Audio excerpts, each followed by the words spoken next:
What's up, everybody, and welcome to another episode of Team Chat Podcast, a video game show, the first of 2026. It's a brand new year, and we are excited to keep talking to you about video games, the ones we love, the ones we hate, and everything in between. I am one of your hosts, Jarrett Wilson, joined to my right by Rachel Mogan. Buongiorno. Buongiorno to you as well. How are you this fine day? You know, I would say new year, new us, but that's frankly not true. That's it's frankly new year, too- same us. It's frankly too much pressure on ourselves, much pressure. honestly. So we're just going to keep it the same. You want us to change? Absolutely not. I mean, in true form, we were supposed to record this episode earlier in the week, but then the first full week back, and it just got too busy, and I had to be like in true Jarrett form. So sorry to do this 2 hours before we start, but can we reschedule? That actually was perfect timing because that game, I was already like in ready mode. Yeah. You know how like you think you're going to have to do something, so you're in ready mode. So I was like, okay, this is the day that I'm finally going to take down my live Christmas tree and take it to the recycling place so with I barely actually enough kind of time. helped out. Okay, yeah, cool. you kind of helped out. Well, but then you know what? It gave us the great opportunity to come back, and we had a little pancake breakfast this morning. We're doing it on a Sunday morning, which we haven't done in so long. It's just a little bit of a nostalgia trip to start back on our 10th year of Team Chat Podcast. I got to listen to 101X Chillville on the way so we just had a great I love chill Chillville. morning. Yeah. We made some pancakes, had a good time, and now we're here to talk to you about the video games. Like I said, and you can listen to us do that on podcast services around the World Wide Web, such as the Apple Podcasts, Amazon Music, Spotify, and others. You can also watch a video version of each episode over on our YouTube channel. Links for all that are in the description below, where you'll also find links to our social media and our Discord channel, where you can have a lot of great conversation with us when we're not here recording the show. And you can also head over to patreon.com/teamchatpodcast, where you will join the fine group of individuals such as Allison H., Fuchsia, Ark, Brandon W., Bro Mogan, Ace Jokai, Erica L., Elise F., Michael B., Michael S., Snooty Boots, Susan M., and Zach S. They have all headed over to patreon.com/teamchatpodcast, where for as little as $1 a month, they support the show. And in return, we give you cool perks like getting the episodes early before their general weekly release and access to those episodes early. Like I said, you also will get Team Chit Chat, which is our exclusive Patreon only show that we give out to y'all for supporting the show, where we talk about things not related to video games. It's usually just the pre-roll here before we get live recording the real meat of the episode. But hey, it's all a good time. And this was a nice long one today. I'm just going to see how long I can stretch this out since Mogan's already in the heart emoji thing. But anyway, once you do all of that stuff, you get those cool perks, and in return, you just get the satisfaction of knowing that you're helping get the good word of Team Chat Podcast out there to the masses. And if you can't do that for Patreon and you're just supporting the show for free, well, that's great too. And we love each and every single one of our viewers, listeners, and patrons alike. Heart emoji. Ooh, that was a rough one. Oh, I was getting there. I was doing my normal spiel, and you just started rushing me 5 minutes early before the heart emoji. But yes, we love and appreciate each and every one of our viewers, listeners, and patrons alike. Thank you for being here, and thank you for being here for this new year of Team Chat.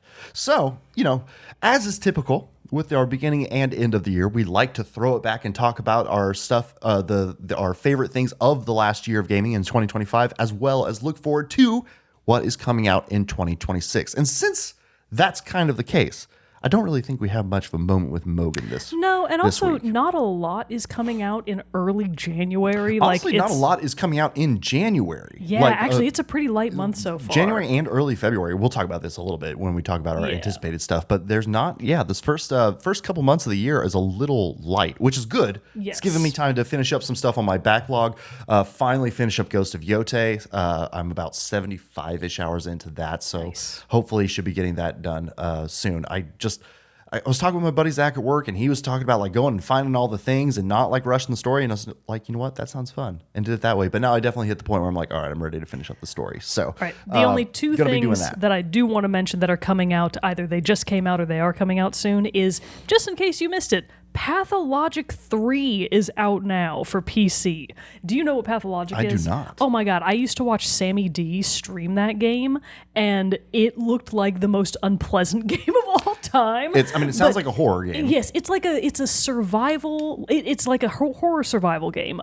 But horror survival is kind of putting it in a different way than you think. Okay. The horror is that the town around you is just a shambles. It's more about like preventing a mass illness sort of thing. But this is an old game. Pathologic is an old game. Pathologic 1 and 2 kind of have a cult following. It's honestly very shocking to me that it got a third installment at all. That's cool. So for Pathologic fans, new one is out now for PC. And then in other news, Animal Crossing New Horizons is getting that big update on January 15th. That's so right. I think when this episode goes out, that update will be available. Unfortunately, I mean, not really unfortunately, I already sold my copy. So I will not be going back. Because you already had the time with the Animal Crossing that you wanted. I was already done. I was like, you know what? I've played this game more than enough to last me a lifetime. I still have my copy of New Leaf on my DS, which I actually liked better. I thought there was a better Yeah, I kind of feel like New Horizons kind of like, I mean, I know it obviously like stuck and had its cultural moment, especially just in the time of the world that it came out with COVID and everything, but still. But that it was kinda 6 felt like- years ago. Oh, fuck. Yeah, that's Yeah, true. Animal Crossing New COVID Horizons was 6 came out years in ago. 2020, which means that they're finally doing an update for it, like a real formal update. 6 years later. Yeah. I mean, really, that was the problem with New Horizons I for get me that. is That's- that the content updates just were not there. It was so light on content if you were already in the game. So Is there any game like that, like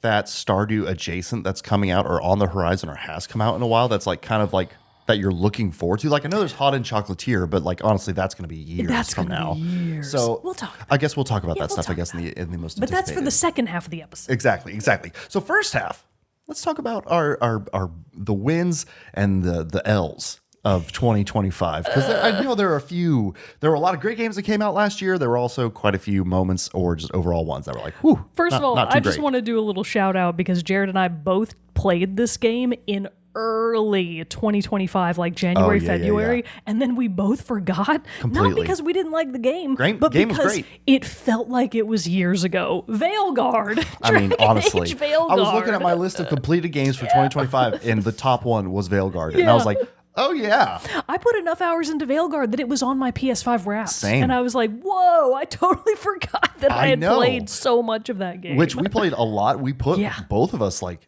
something like 80, I 90 think hours I had in, right? 70 plus at Yeah, least. we put a lot of Yeah. time into it. And but I guess just a lot of I mean, we had Claire Obscura in the middle. And honestly, that blew It blew anything everything else out of the water. So let's just go ahead and get that out of the way. Mogan, Should we? What? Our game of the year? Oh, yeah, okay. I 2020 guess we can just go our ahead and game of start the with year, it now. 2025? Because it's so obvious. Dragon Age the Veilguard. Oh, no. Just kidding. Claire Obscura. Claire Expedition Obscura, 33. Or obviously. Expedition 33, Claire. Claire Obscure Expedition Okay, that's 33. what, Yeah. and I said it and I was like, wait, nope, that doesn't sound right. But yes, I mean, we've talked about it in our full review. We've talked about it at length about every time the game is brought up, but holy shit. Just what a game. So, I mean, really, 2025 in total for me was like one of the better years of gaming that I've had, probably in in at least the last 5 years, maybe even a little bit longer than that. But I mean, the year that Hollow Knight, not the year that Hollow Knight came out, the year that I played Hollow Knight, the first one was different. But I mean, 2025 was just, I feel like, stacked with really good games. Like I have a pretty firm top 3 because those are like, they're just the games that I put the most time into and that I enjoyed the most. But I played way and finished way more games than I usually play in a year. So it was just this one feels light for me, honestly. really, Yeah. I had a banger of a year. Well, I also think getting the new job and everything, which granted needed, desperately needed. Yes. So that was good, and I take that. But that obviously, like adjusting to that new schedule and everything, has definitely like taken up a little bit more of my time than I thought. In fact, like to that extent, we got like a stats wrap up from our podcast hosting thing. Oh yeah. And like total listens, which it was like a whole, like several thousand, like not several hundred not thousand? 100,000, but I want Not to say it even was like 30,000 something listens like throughout the year. Really? And, yeah. And, Who are you people?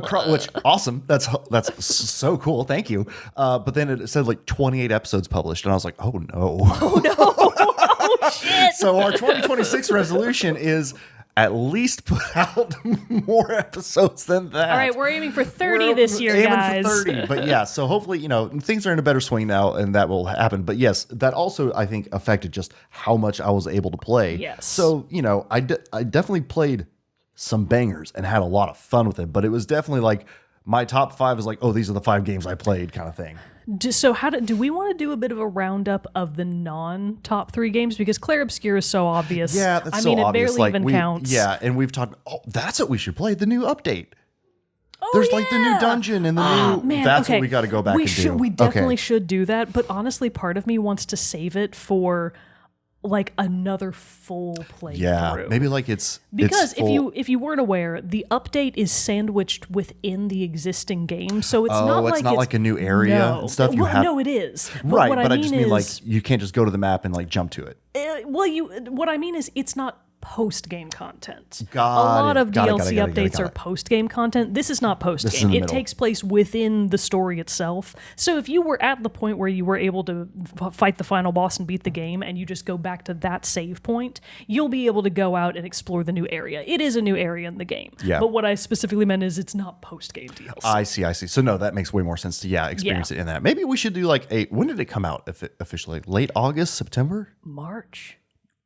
Clair Obscur came out in March of last year. Oh my God, it just took me so long to get to it. Well, it took me a little while too, and then I also really took my time with it, but I'm pretty sure it was March. Okay, I was going to say maybe we do a year-end recap kind of thing, look back at it, and maybe that's when we play it, but that's too soon. I can't go through Clair Obscur again that fast. I think I could because now I'm better at it. That's true. My parries are incredible. I probably could be a lot better at it. My apologies. It was April. Okay. It was an April release. A little better, but still. But yeah, I remember playing it in the spring. So, yep. Damn. April of 2025. And it was just, it took me months to beat it because I kind of kept taking a couple of breaks in between to play other stuff, work on other things for the podcast. But it was just the best, truly one of the best games I've ever played, period. Yeah. If we ever do our top 10 again. That's coming up this year. It's gonna coming up this year. So this is the 10th year of Team Chat. We need to redo our top 10 list. Well, so my idea, and this is not like set in stone, Jared and I are going to talk about it, but my idea was top 10 no repeatsies, meaning we have to go back to our other lists and we can't redo anything that we already did. Which honestly, that makes sense to do. I don't know how you could, games and stuff like that, especially from like a replayability standpoint.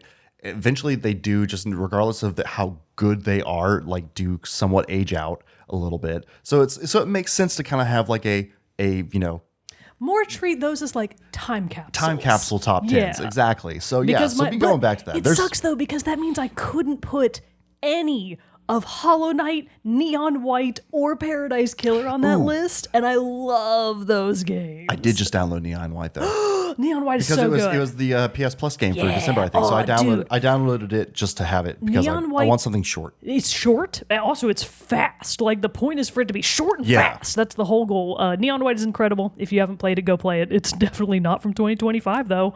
That's true. But anyway, so let's see. I keep trying to find my list of stuff that I played last year. While you work on that, I'll go ahead and talk about one of the things I didn't like from 2025 because now I'm ready to really say it out loud. This time for real, no apologies. Monster Hunter Wilds sucks. It's not good. I went back and watched a little bit of my first impressions of it back when it was first come. Not even impressions. I think it was a full review because I think I had rolled credits on it. Air quotes there. Monster Hunter goes beyond the initial credit scene. And I was really being too forgiving. You were being too nice. I was being too nice. Just like, I don't want to poop on this thing that people love. And that's even saying like it was still a pretty negative review. Yeah, and I still think I was being too nice. Yeah. It just like I have not gone back to it at all. In fact, me and the bros have gone back to Monster Hunter Generations Ultimate. Because the online, the point of Monster Hunter is to play online with your friends. And Wilds does everything in its power to make that experience bad and difficult. Yeah. And it's just not fun. With Generations Ultimate, you know what somebody does? They go to the online lobby, they make a room, they send you the code, you join from friend list, done. There is no extra steps. You're all in the hub together. You see each other. And then you can all go on the same quests because you're all at the same level and you progress through the quests together so that you're all at the same level and it makes perfect sense. That is nice. Wilds and they had it right in World. That's the frustrating thing is that Worlds Online was still much, much better.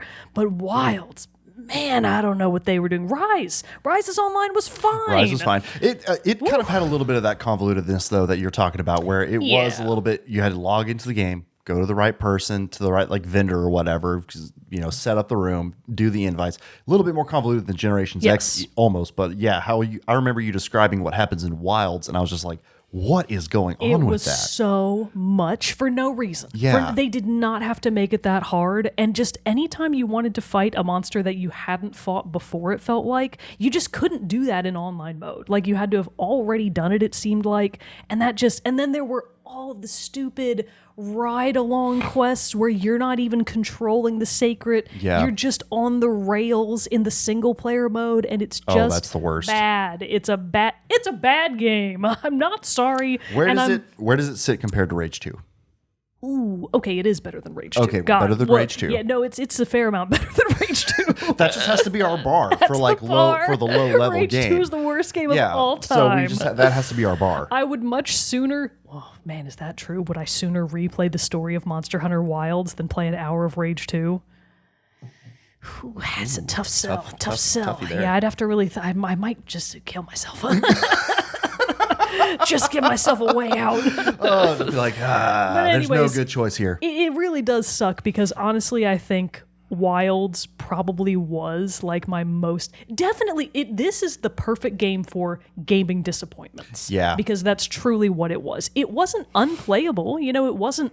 The monsters were really cool. The new monsters and the monster designs were awesome. Yeah. I love the Ray Dow. The music was really good. The Zhu-Wu. I loved the Zhu-Wu. But the really good monsters and the fun gameplay, the fun battle gameplay, was just not enough to hold up the rest of the bad stuff. Yeah. So it wound up being some negative for me.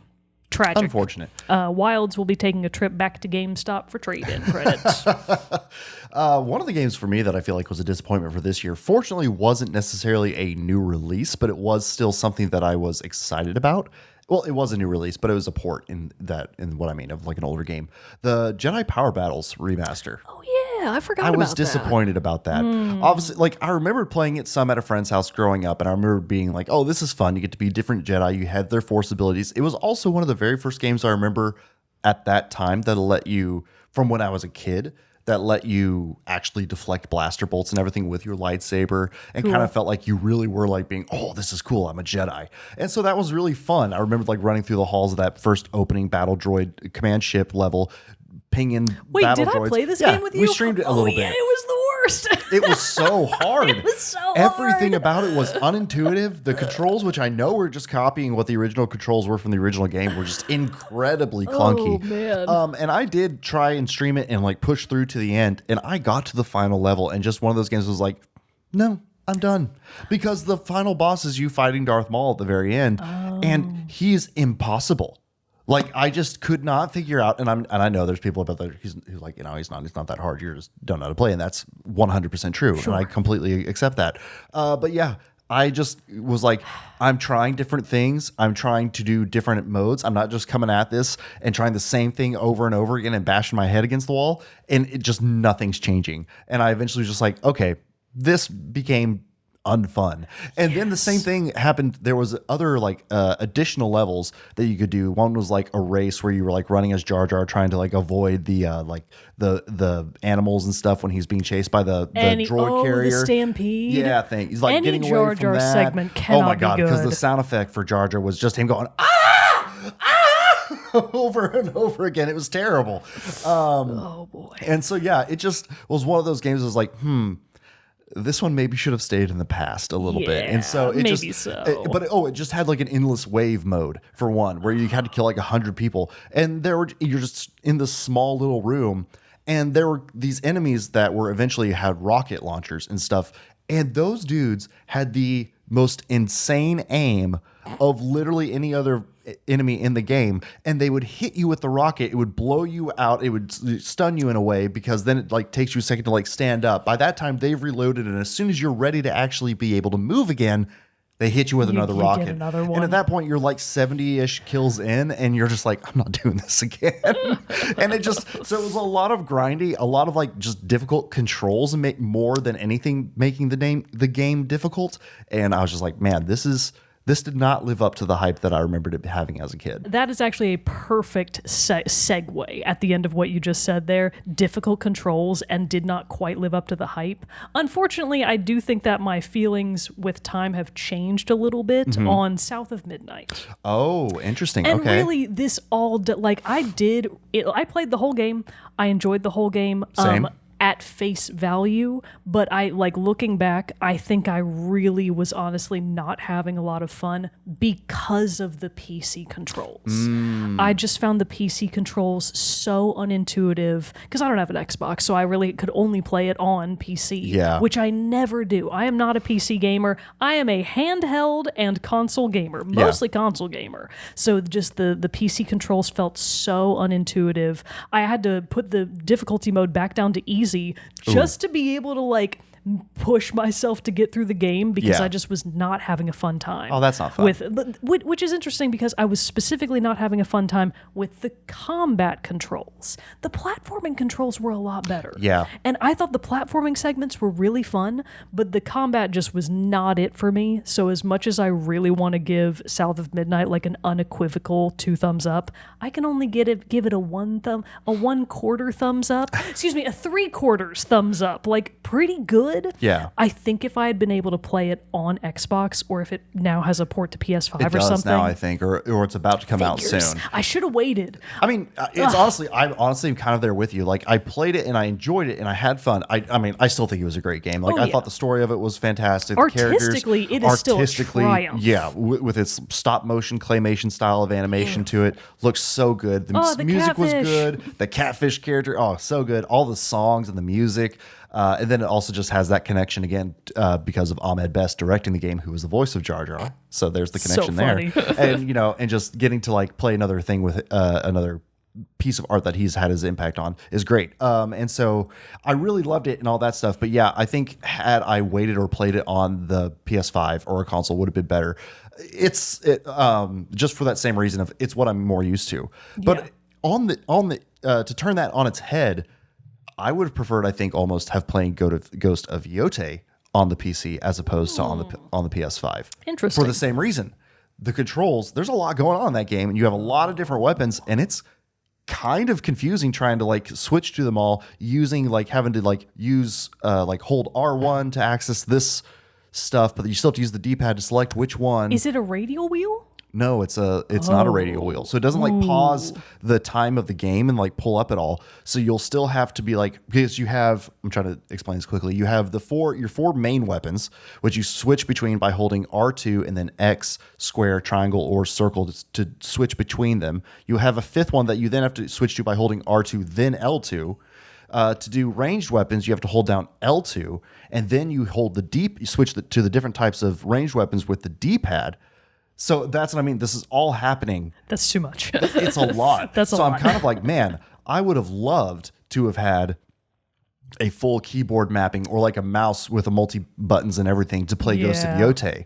So it's kind of an interesting thing that I'm normally a PC gamer, so it's kind of a per game basis maybe for me. But yeah, I get what you mean, that the controls can definitely have the impact and affect a game. Yeah, absolutely. For all that stuff. Man, it sounds like it would have benefited from a similar setup to what Dishonored had, actually. Oh, really? Where it had a radial wheel that you could pull up with L1 and then use the sticks to navigate to what you needed. Yeah. But then you also had the option to map 4 of your weapons or tools or whatever you wanted to the D-pad. Oh, that'd be nice. And then you could just D-pad to the things that you used the most. That feels like it would have made, when you've got a lot of stuff in your kit that you want to switch in and out all the time, that sounds like a better system. What you're describing sounds terrible. Well, and it's also, you can tell you're encouraged to switch between these different things and use a lot of them at your disposal because you also have throwable weapons like kunai knives, smoke bombs, and all this other things that you can use.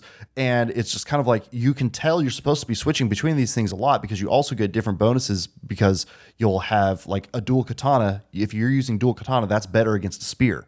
But you're also a just straight single katana is good against other single katana. But you're being attacked by a group of all those kind of weapons. So you kind of feel the game feels like it wants you to be switching quickly in between each type. And then conversely switching between each different throwables that are easy, and then switching between each different type of ranged weapon. Oh, but each ranged weapon also has different ammo types. I don't like that. It's too much. That's too much. And so honestly, like I've been playing Ghost of Yotei, still having a good time with it, loving the game, but I've just the whole time been like, man, I kind of wish I had more inputs to pick Yeah, from. that might be the case. I mean, maybe it is just a better fit for the PC controls. I wouldn't know because I'll never play it on PC. I'll never give it a over shot. my cold dead body. But it's funny that you're saying that about South of Midnight because that is one that is on my like tops. I still loved it. I thought it was great. It was so, like just the controls were such a struggle for Yeah. me. It was so rough. Well, and even like doing that on a laptop too is different than doing it at a desktop PC setup. It was not because the the same. keyboard's not as big. You don't have, you do have the extra mouse, but it's still like not quite the right layout feeling. It was, I completely understand. What you're saying. It was weird and bad. I get it. Good game, bad controls for me specifically. You might, as whoever you are as a gamer, you might not experience the same thing. And also now it's a moot point because it's out on PS5 anyways. So if I had waited a year, I could have played it in my natural Yeah, environment. but also we were so excited about it. were so We wouldn't have excited. waited Yeah, a year to play that because it did look so fun. Also, it did at least win the award at the Game Awards for Games for Change. Yes. So I appreciate that because I do feel like South of Midnight dealt with some heavy topics. That makes perfect sense. I'm glad it at least got one. Yeah, it's a great game. I think still go give it a shot if you're interested, especially now if it's coming to PS5 and Xbox and all that stuff. It's on all the consoles. I don't know if it's on Switch. I don't think it is. Maybe not yet. And Maybe I would not be Switch. surprised if it ever goes to Switch. But in other, I'll do my one last kind of mid wrap up before we start talking about the other games that we really loved in 2025. It is not a bad game by any means, but I think my final feelings on Wanderstop came out pretty middle. Like I did play the whole thing. I enjoyed parts of it. It just wasn't necessarily enough of the tea management game, like tea shop management. That's kind of what I remember being vaguely sold on with Wanderstop, that it was going to be a tea shop management game with some story elements also mixed in there. It was much, much, much more so about the narrative and not really about the tea making part. So I think the sort of resource management type game that I really like, that's more what I was looking for, and it's not what I got. So this is more of a mismatch of expectations. Yeah. Still a good game. I honestly would still recommend it to a certain type of gamer that I think would like it. You would not. Jarrett, you would hate this game. I don't know what's going on with this monitor. Yeah, you just it's want to freaking actually out. just hit that power button on it so it'll quit doing that. We'll just leave this one on. I don't know what's going on. Now this one's gonna freak out for a second, but it's okay. It'll come back on. It'll come back on. Maybe. Mother of God, wait. Maybe it's not going to come back on. here There it it is. goes. There it goes. Okay. One of my other monitors was going on the fritz, just freaking out all the time. Anyway, Anyways, Wanderstop was very interesting as a narrative, less interesting as a resource management game. So if that's what you're looking for, go ahead and pass on that one. interesting. This is one that I didn't necessarily have on my list as the bottom, but now we've been talking and just kind of like, oh yeah, maybe reassessing things, hindsight being 2020 and whatnot. One that I have to say, not a disappointment, but one that I wish would have been better. Civ 7. Jared, Not that I'm saying it's a bad game. It's a good Mother game. of God. Had fun with it, and like I said, I applaud all the things that it tried to do different. I just think it's one that needed more time before it was released. I think they put it out a smidge too early because now they have come out with a lot of new updates for it. And I'm not going to go into all those now because I'm actually thinking of doing, because it came out I think February 7th of last year, so I am planning on doing a year wrap up. A year look back at Civ 7 because it That's a has good gone through a idea. lot of changes and everything like that, and actually had some pretty fun updates with some new empires and everything. So I just think it could have used more time to refine some of its UI. They've done some huge changes now to show what when you build a new settlement or not a new settlement, sorry, a new building or take control of a new space, it actually has way better screens showing you how that actually impacts your resources that you make per turn. There's a lot more transition ease with ages and stuff like that. They actually did add back in the traditional way of playing Civ where you'll start and end as the same civilization and aren't forced to change. Oh, nice. Because I remember when that you was the big described thing. that sounded a little maybe not everybody would like that. Exactly. So you can still do both, but now they give you the option. Nice. And so, I like that. big change like that. And then they actually came out with a new DLC, Tides of Power. So it's focusing Iceland's going to be a new power and stuff like that. Atlantis? But that would be cool. would I be don't think so, cool. but that would be really cool. But one of the ones that they added in, which was I thought really different, is they added Edward Teach as a leader, Blackbeard. and the Republic of Pirates as a nation. That's cool. Now, what is cool, and I have started a game as Teach, and this is probably what I'll kind of like play on when I do for my update and everything, because it does something completely different where every single one of your ships can act as a pirate and attack any other empire, city-state, anything ship without like causing war. Huh. So like actually like makes you want to have a navy. And other than just like, I just want this to protect my cities a little bit. It like really kind of like added this huge like naval thing about it. And I was like, that's pretty sick. That's pretty cool. All that to say, that would have been awesome to have these options and some of these updated UI interfaces and stuff like that at launch. That since it did take some time of, not necessarily where I was like, well, I'm not playing this until it gets better, but just as I've been playing it more recently, been like, man, this is a different game from when it launched. That's a good point. Feel like that's a thing where it's like, I know I said good things about it and how it still scratched that Civ itch. I still hold that as true. It still does scratch that Civ itch for me.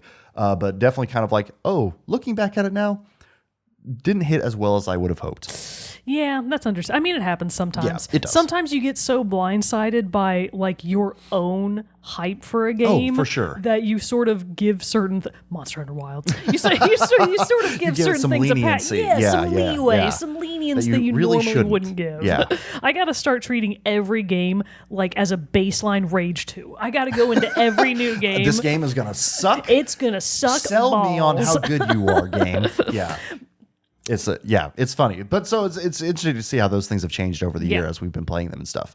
But those were some of our misses. Yes. What were our hits? I would say misses or middles. Some or misses. Some of them were very middle. Yeah. South of Midnight and Wanderstop, very middle games. Right. Wilds, big miss. Big miss. But like the lower, I'm saying lower tier, but it's still such a good game. The lower tier of my top 3, and a game that just took me completely by surprise because I figured I was gonna like it, but I didn't know how much I was gonna like it. Fantasy Life The Girl Who Steals Time was such a good game. And that was later, right? That was like in that the was fall? summer. Was it? Summer, yeah. Oh. It was back in the summer of 2020 because it was before Silksong.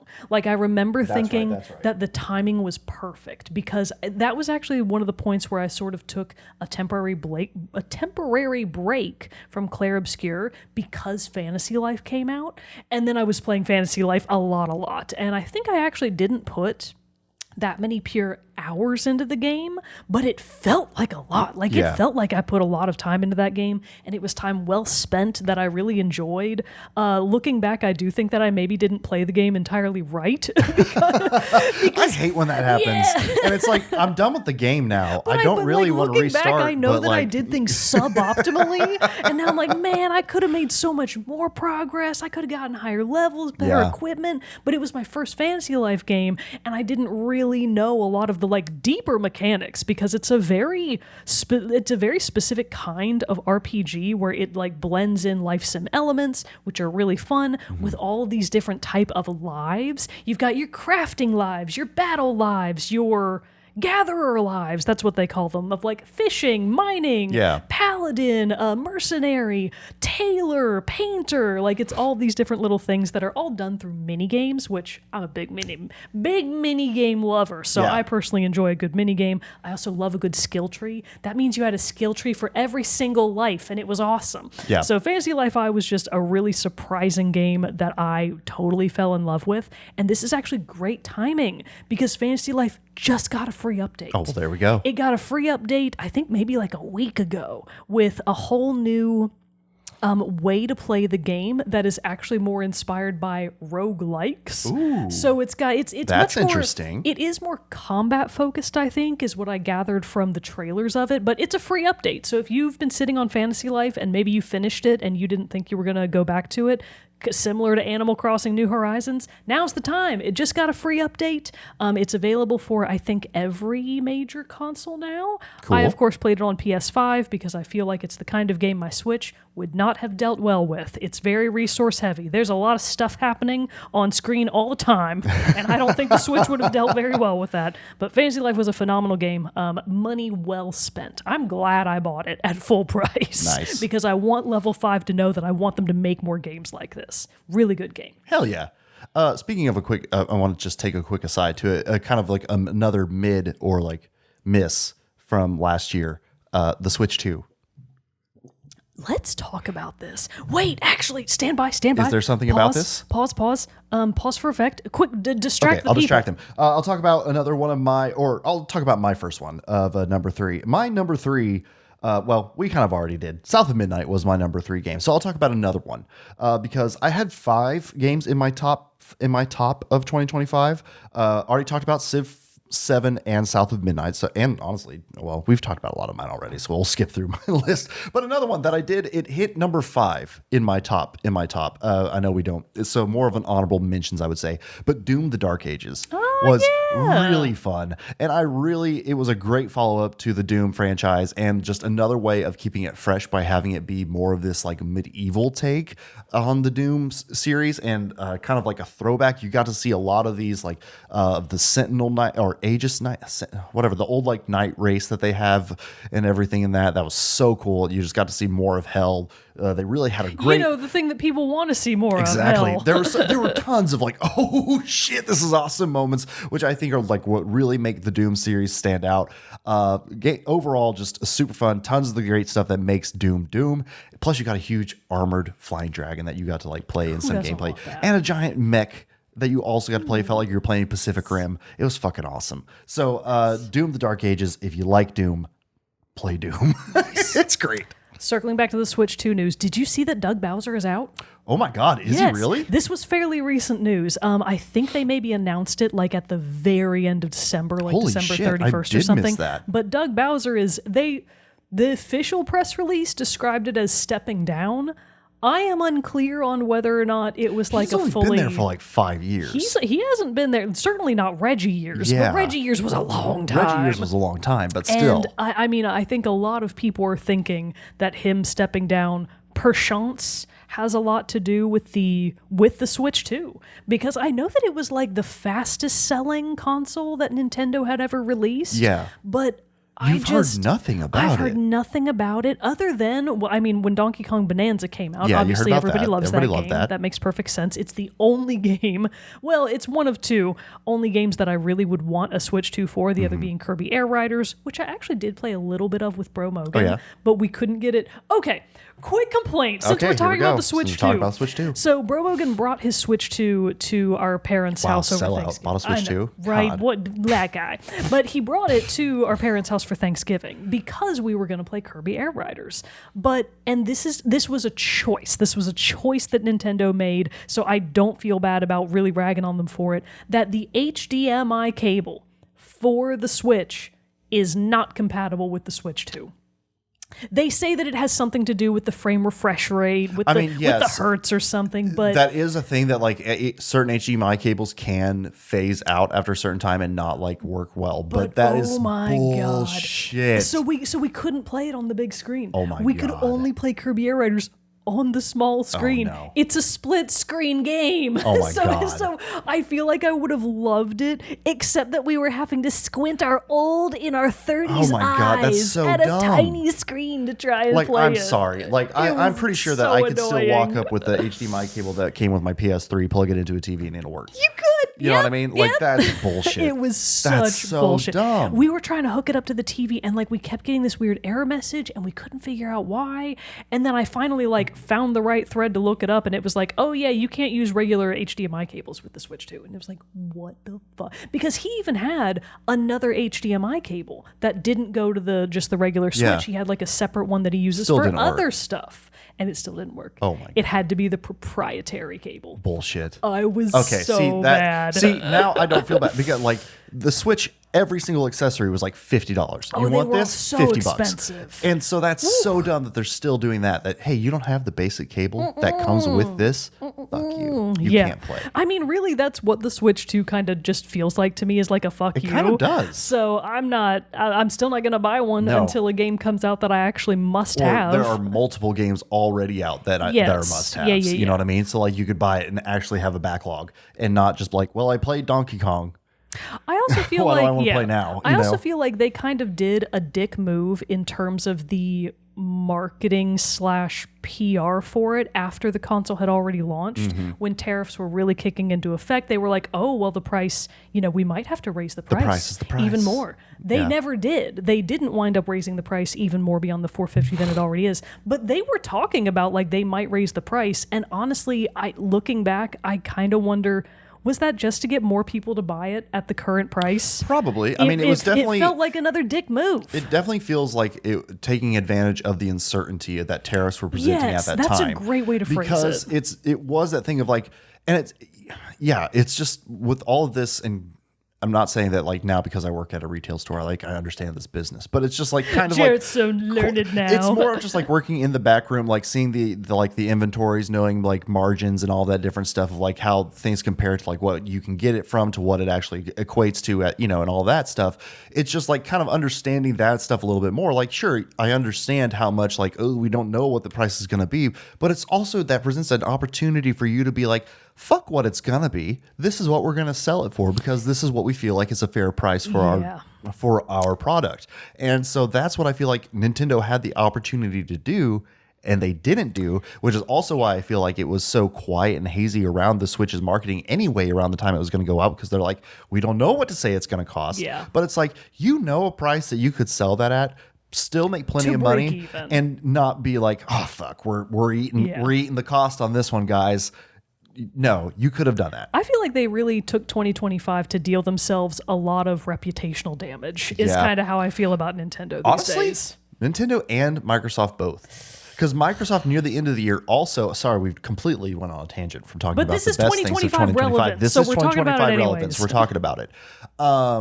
It is the kind of thing where like Microsoft at the very end changed up the pricing and everything for the Xbox Game Pass. And now that like what its initial value for what you were getting for the monthly tier to what it is now is absolutely abysmal. And so it's kind of that thing of like, cool, so you're not making Xboxes anymore because you're pushed that everything can be an Xbox, but you're going to charge me an arm and a leg for that, which, I mean, that's nothing new. That's what everybody in the world is doing for all this stuff now. And it's just like it was just a huge case of enshittification of the product. They removed so much value from it. They both raised the price and made it worse. Yes, and had massive layoffs yet again.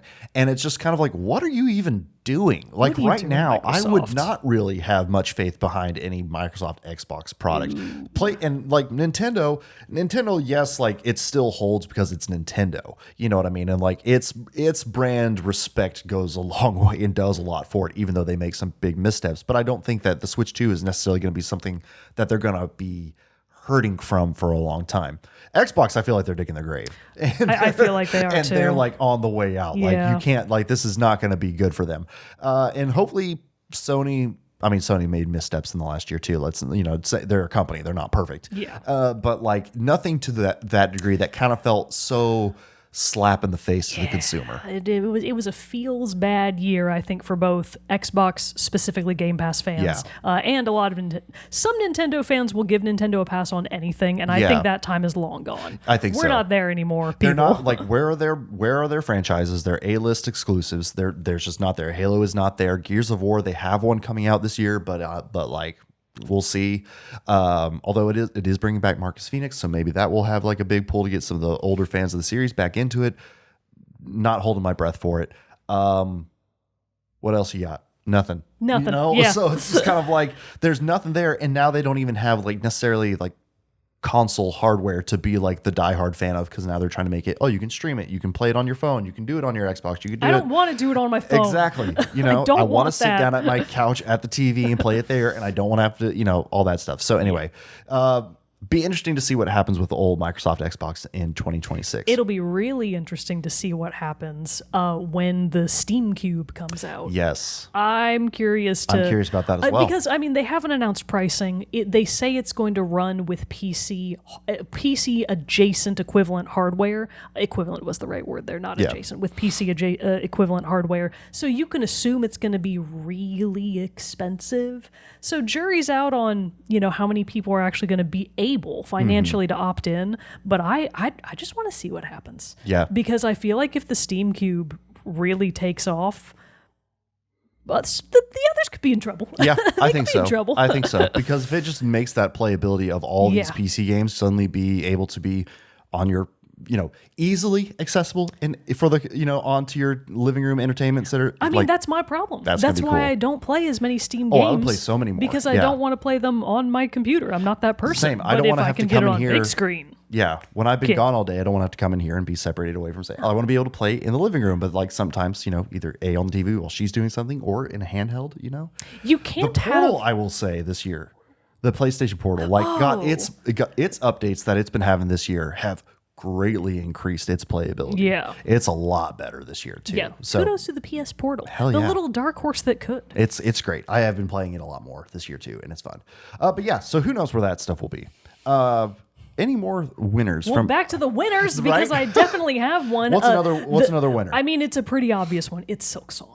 Yeah. So I'm pretty sure, for me at least, big ol' L on my gaming. On my gaming. Okay.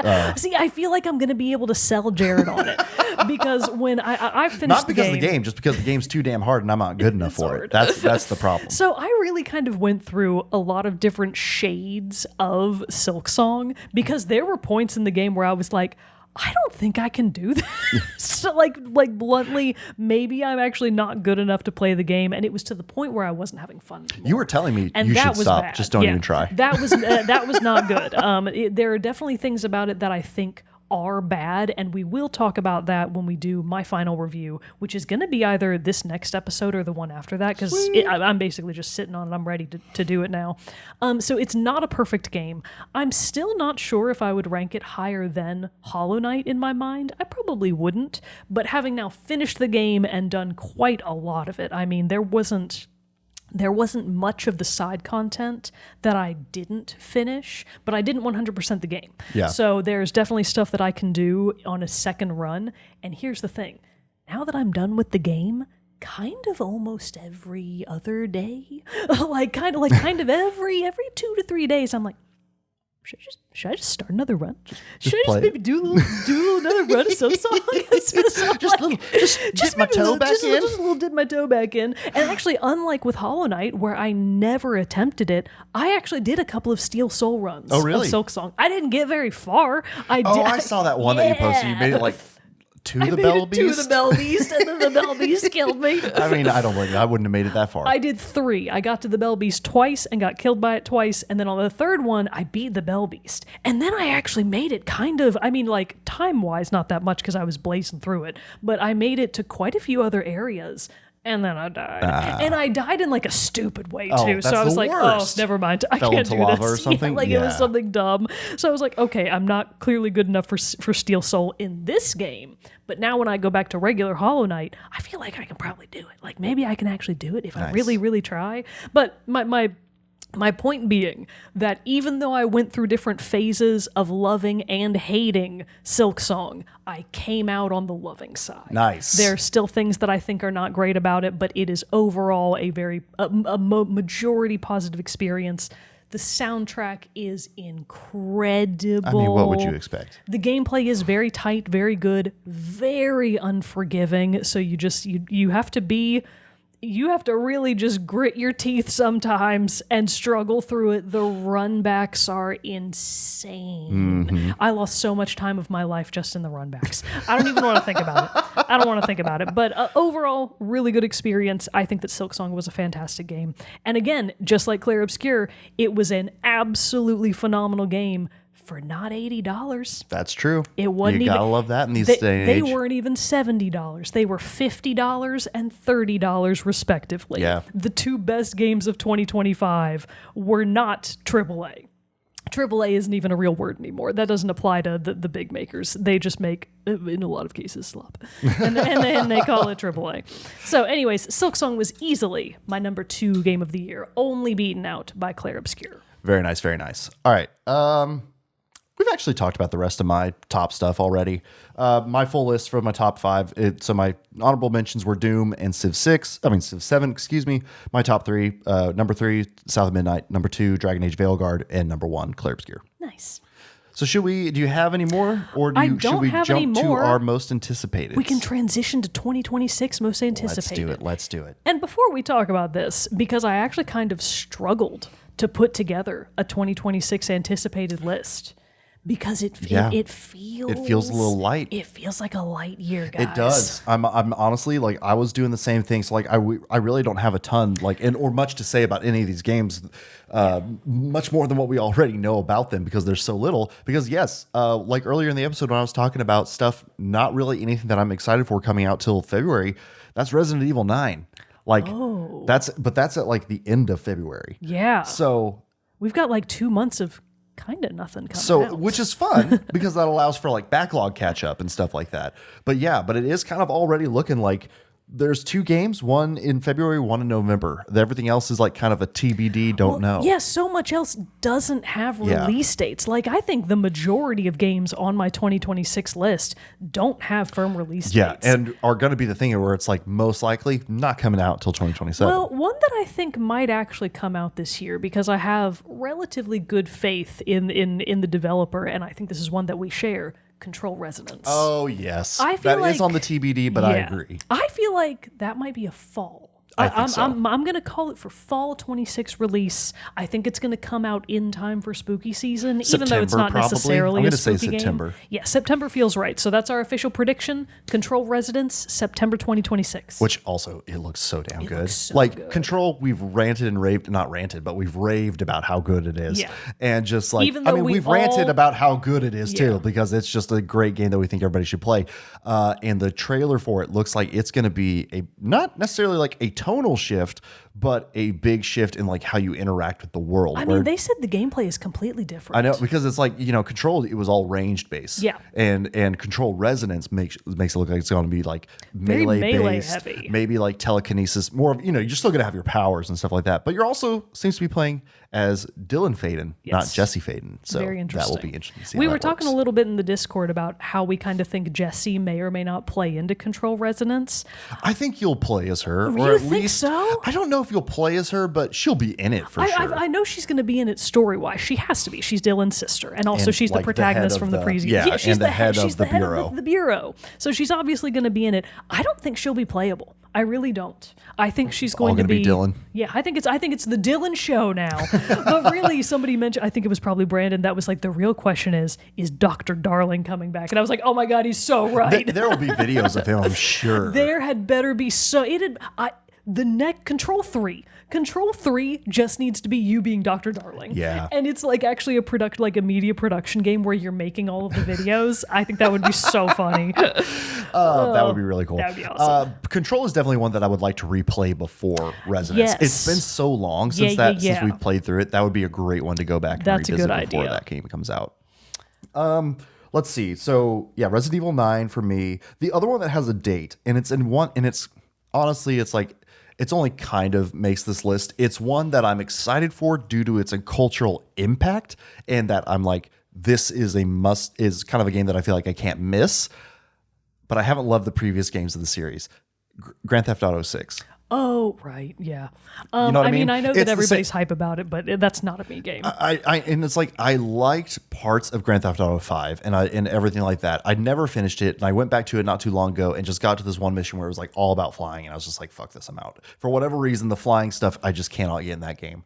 And so I fully understand that might be a thing that happens in 6, but it's also Grand Theft Auto. Every time that series comes out, it's a big thing. I mean, it's going to sell 50 million copies in week 1, probably. And I really do feel like it's going to be one of those games that is kind of the new tentpole of, oh, this is what we can do and what games will look like. So I feel like there will be an interesting thing with that. But like I'm saying, gameplay-wise, I'm not the most like, let's go. Because I'm not going to play in Grand Theft Auto Online. Fuck that shit. That is the worst place, the worst terrible sandbox in the world. I tried it in both Grand Theft Auto and Red Dead Online, and it both was just a hands-down terrible experience. So I'm not doing any of that. But just for the game itself, I'm just curious enough. It's like, I want to see what this is going to be. But now, I don't have hard faith that it's even going to come out this year either, because it was already supposed to be like May. Then they pushed it to November. And I'm sorry, if you're already pushing it to November, you're just setting us up to push it to February 2027. Really that is the absolute red flag of we're not confident we're going to be done. So, which granted, it's Grand Theft Auto 6. That's a game you want to get right, so give it all the time it needs. But I'm just kind of feeling like there's no way that this is coming out this year. Absolutely not. It's a timidly excited for game. I mean, speaking of timidly excited for, another great segue into Witchbrook.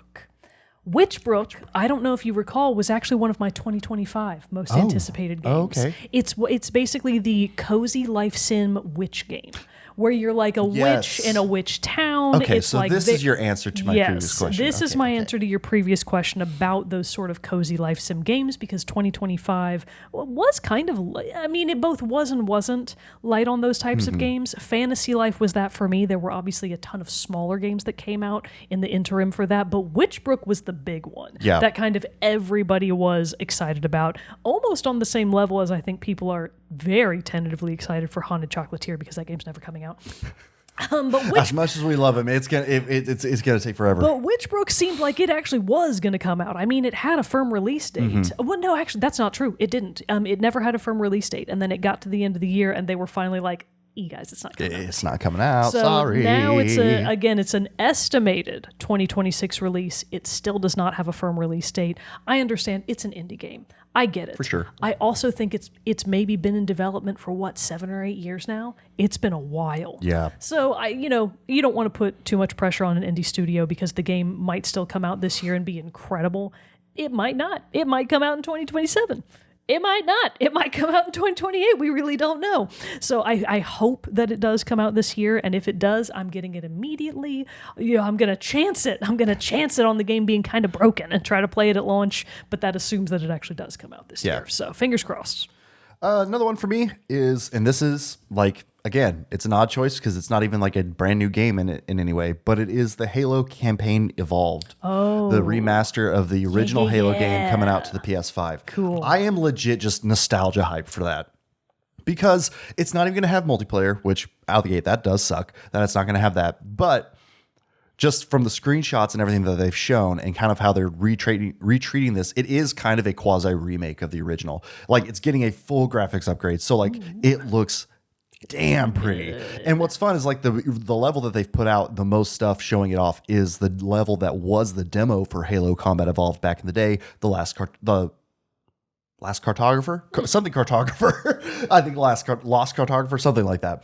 And like, I had that demo and I played the shit out of that demo. I would play it from easy. Once that got too easy, I would move it up to normal and play through it until that got too easy. Then I played it hard, and just played that one over and over and over again. And that's honestly the most that I've really played of the original Halo. I've gone back to it and dabbled in levels, jumped in and out here and there, but never played it through in its entirety. But I still have a lot of fond memories of playing that one mission in that demo. And so getting to come back to it, the Halo, everything about it is just so iconic too, giving us Master Chief, giving us the iconic score, giving us all just the fun stuff that came with Halo back in the day, and getting that refreshed, revamped, and on the PS5. What? Yeah. But like, I mean, literally what? Yeah, that feels wrong. What is happening? But still, I mean, I grew up playing it on the Mac, so I mean, that also feels wrong Jared saying is too. the only person who has played Halo on Mac. So it's kind of one of those things. It's just one of those nostalgia things. I hope it doesn't turn into a Jedi Power Battles like last year, but I'm hoping, fingers crossed, that the Halo Combat Evolved the remake is. Yeah, gonna be a good time. I'll hold that candle for you too. Hold it bright, burn long and bright. And then a couple of other small games that I'm excited about for 2026, which honestly, other than Control, I feel like they're all small games for 2026, because there's really, again, like I said, there's not much. Ooh, okay. If it does, I actually forgot it on my list, but I just remembered it. God, I hope it comes out this year, because if it does, it'll be one of my most anticipated. The new Professor Layton game. Oh, yeah. Remember that? Yeah, I remember you talking about that. Was that in the last, Nintendo Direct or something like that? It was a while ago, actually. But anyways, Professor Layton in the New World of Steam. When it comes out, I think it still doesn't have a firm release date. It might not even be confirmed for 2026. But I hope it does come out this year, because if it does, I'm absolutely getting it. God, I hope it's not a Switch 2 exclusive because I won't get it. But other than Professor Layton, another smaller game that I'm actually really excited for is Mina the Hollower.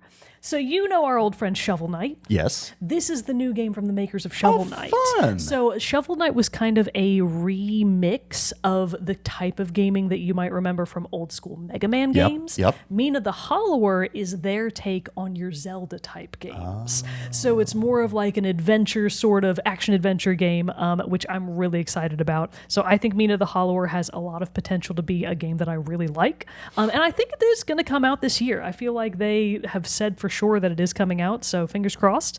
And then another small game that, again, no hard release date. I hope it's coming out this year. Mio, Memories in Orbit. I feel like we saw a trailer. We did. For this. I feel like if you saw it, you would remember it. Because of the way that I am as a gamer, I can't possibly go an entire year without a solid entry in the Metroidvanias. This is going to be that game for me. I hope and I pray. Based on the gameplay trailers that I've seen, it looks like it's more reminiscent, I would say, of Ori than like a Hollow Knight or a Silk Song. And its art style is really beautiful. It has sort of that illustrative quality to it that Ori really had. So Mio, Memories in Orbit seems like it might be a banger of a game for me. I just hope it's not too hard. I could use an easy one this year, guys. Yeah, I know, right? Like, that's what I feel like. Between Clair Obscura and then Ghost of Yotei, like, it's a complicated game, too. Yeah. Like, it's a hard game as well. And I'm just kind of like, I want to coast a little bit after I finish this one up. But one of the things also, because I did kind of play those two games back to back, one of the things that I'm kind of itching for and wanting to find again this year is another good like strategy game. Like that's kind of why I want to jump back into Civ, get back into that a little bit more. And I'm hoping it was announced last year, so I'm hoping it actually does wind up making it this year. As far as I know, it's a TBD release date, but Star Wars Total War. So, are you familiar with I feel like I've talked about the other Total War games. Total War sounds familiar. So I believe it started as Medieval Total War. Now there's like Shogun Total War, Rome Total War, Napoleon Total War. Rome Total War sounds like the one you probably told me about. I probably have played that one more recently. I even think there's a Troy Total War based on the Iliad so stuff. Specific. Very specific. And there's other crossovers like that too. But now they have announced that there's going to be a Star Wars one. So it's going to be a full-on like, build the empire, build the rebellion, take over places, conquer, but then it's going to have the Total War flair of actually commanding your armies on the ground. And that just strikes my brain and tickles it in a very specific way, and I love it. So, and especially having that for a Star Wars game, which we haven't really had in a long time, because I want to say that it's like Empire at War was one of the last ones like that for Star Wars, which you could still get and play on most consoles or Steam, Epic Games, what have you. But just having this full like empire builder strategy game for Star Wars again, ooh, that's exciting. But I don't know, like I said, if it's actually going to be making it out this year.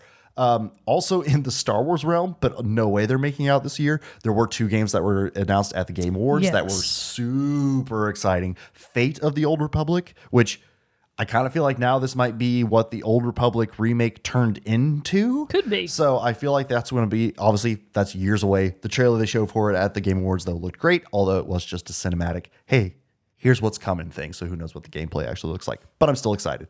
But then they did also announce another Star Wars racing game, which we haven't, again, had really since both Star Wars Racer back on the N64 and then like Star Wars Demolition and different stuff like that on the PS1. So it's been a long time since we had one of those games, and it's not going to be just pod racers. Looks like it's going to let you have speeders, speeder bikes, swoop bikes, different stuff like that. But then of course the fun like throwback hype fan servicey thing you got in the trailer is Sebulba is in it, so that's pretty cool. You know that character. That mischievous pod racer from episode 1. He's back.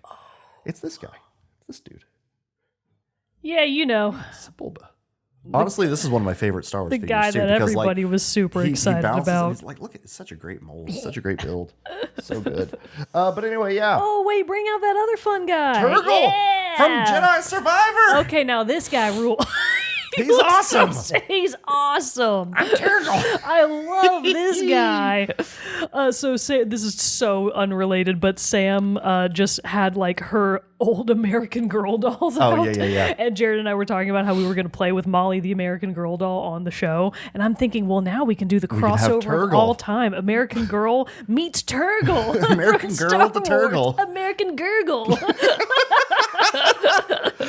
This dude rules. Forget about Cibola. It's the Turgle show now. Because he came in a pack, but he's from Jedi Survivor, the game. He's awesome. And there's also one, he's somewhere else. But it's the little like scuba diver guy whose name is Scuba Stev.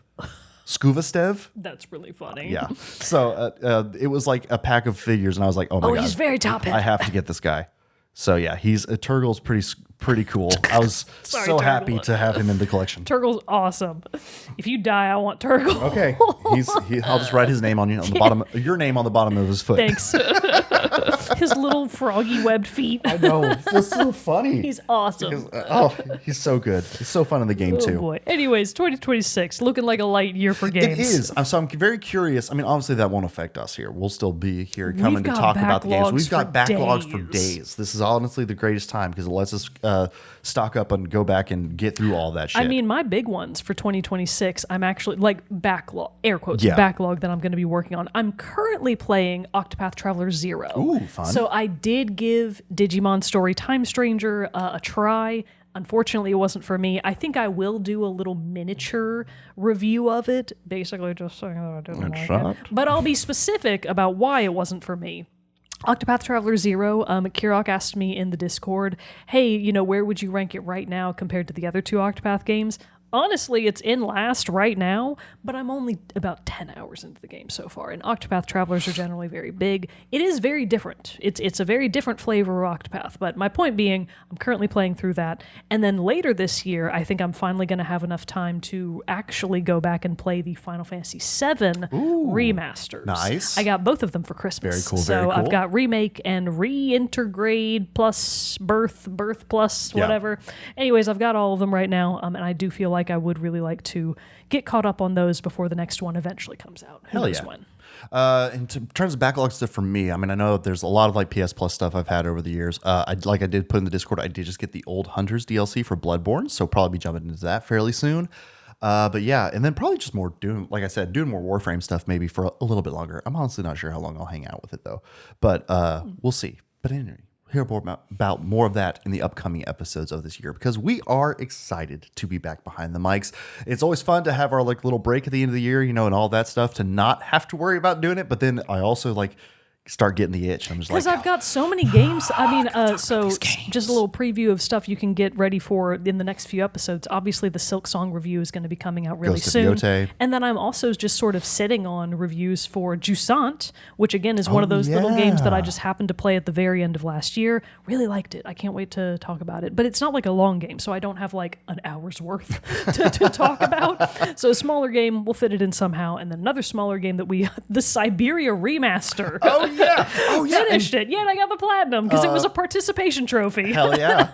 Kirok sent over Christmas. He sent us some games too. And so he gave me the Thing remastered. Oh, yeah. So I got to play that also. What's that game going to be like? Spooky as hell, probably. Looks scary. But I'm excited for it. If you have to kill a dog, I'll cry. But yeah, it that won't really be the dog. It's it will the be thing. the monster It's as the the thing. dog. So anyways, Jusant, Silk Song, Siberia remaster. Jarrett's almost done with Ghost of Yote. Yep. So we've got a lot of stuff coming down the line soon. Hell yeah. So even though the year may be looking light, don't worry. We got content for days. We got content and we'll for be bringing it to you years. each and every week here at Team Chat Podcast, the video game show.